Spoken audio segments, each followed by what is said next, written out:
ಈಗ ಸಂವಿಧಾನ ಎಲ್ರಿಗೂ ಕೂಡ ಗೊತ್ತಾಗಬೇಕು ಅನ್ನೋ ಕಾರಣಕ್ಕೋಸ್ಕರ ಶಾಲಾ ಮಕ್ಕಳಿಗೆ ಮತ್ತು ಕಾಲೇಜು ವಿದ್ಯಾರ್ಥಿಗಳಿಗೆ ನಾವು ಅದನ್ನು ಪೀಠಿಕೆಯನ್ನು ಸಂವಿಧಾನದ ಪೀಠಿಕೆಯನ್ನು ಬೋಧನೆ ಮಾಡ್ತಾ ಇದ್ದೀವಿ.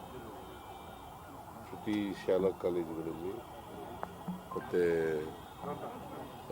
ಸಂವಿಧಾನ ಯಾಕೆ ಗೊತ್ತಾಗಬೇಕು ಅಂತಂದರೆ ಪ್ರತಿಯೊಬ್ಬರಿಗೂ ಕೂಡ ಹಕ್ಕುಗಳನ್ನು ಕೊಟ್ಟಿದೆ, ಬಾಧ್ಯತೆಗಳನ್ನು ಕೊಟ್ಟಿದೆ. ನಮ್ಮ ಹಕ್ಕುಗಳೇನು, ನಮ್ಮ ಬಾಧ್ಯತೆಗಳೇನು ಅಂತಕ್ಕಂಥದ್ದನ್ನು ತಿಳ್ಕೋಬೇಕು ಪ್ರತಿಯೊಬ್ಬರು ಕೂಡ. ಮತ್ತು ಸಂವಿಧಾನದ ಧ್ಯೇಯೋದ್ದೇಶಗಳು ಎಲ್ರಿಗೂ ಕೂಡ ಅರ್ಥ ಆಗಬೇಕು. ಅದಕ್ಕೋಸ್ಕರ ಅದನ್ನು ಮಾಡ್ತಾ ಇದ್ದೀವಿ. ಇವತ್ತು ಪರಿನಿರ್ವಾಣ ದಿನ, ಅವರನ್ನು ಸ್ಮರಿಸ್ಕೊಳ್ತಕ್ಕಂಥ ಕೆಲಸ ಮಾಡ್ತಾ ಇದ್ದೀವಿ. ಮತ್ತು ಬಾಬಾ ಸಾಹೇಬ್ ಅಂಬೇಡ್ಕರ್ ಅವರು ಕೊನೆಯಲ್ಲಿ ಹಿಂದೂ ಧರ್ಮ ಬಿಟ್ಟು ಬೌದ್ಧ ಧರ್ಮವನ್ನು ಸ್ವೀಕಾರ ಮಾಡಿದರು. ಯಾಕಂದರೆ ಅವರು ಏನು ಹೇಳಿದ್ರು ಅಂತಂದರೆ, ನಾನು ಹುಟ್ಟುವಾಗ ಯಾವ ಹಿಂದೂ ಧರ್ಮದಲ್ಲಿ ಹುಟ್ಟಿದ್ದೀನಿ, ಸಾಯುವಾಗ ಹಿಂದೂ ಧರ್ಮದಲ್ಲಿ ಸಾಯಲಾರೆ ನಾನು. ಯಾಕಂದರೆ ಅದನ್ನು ಪ್ರಯತ್ನ ಪಟ್ಟೆ ಹಿಂದೂ ಧರ್ಮನ ಸುಧಾರಣೆ ಮಾಡಲಿಕ್ಕೋಸ್ಕರ.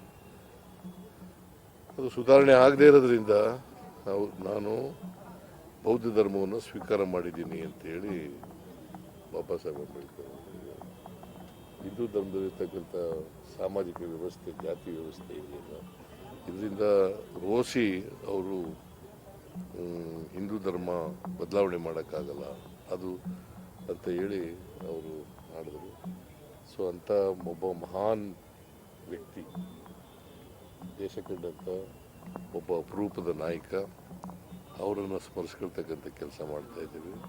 ಅವರು ಈ ಎಲ್ಲ ಶೋಷಿತರಿಗೆ ಗೌರವ ತಂದುಕೊಡ್ಬೇಕು ಅಂತಕ್ಕಂಥ ಹೋರಾಟವನ್ನು ಮಾಡಿದ್ರು.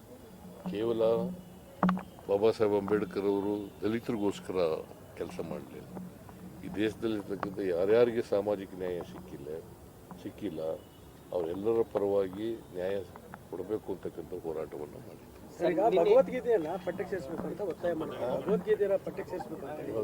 ಭಗವದ್ಗೀತೆ ಸರ್, ಭಗವದ್ಗೀತೆಯ ಪಠ್ಯಕ್ಕೆ ಸೇರಿಸಬೇಕು ಕುಮಾರಸ್ವಾಮಿ ಪತ್ರ ಬರೆದಿದ್ದಾರೆ.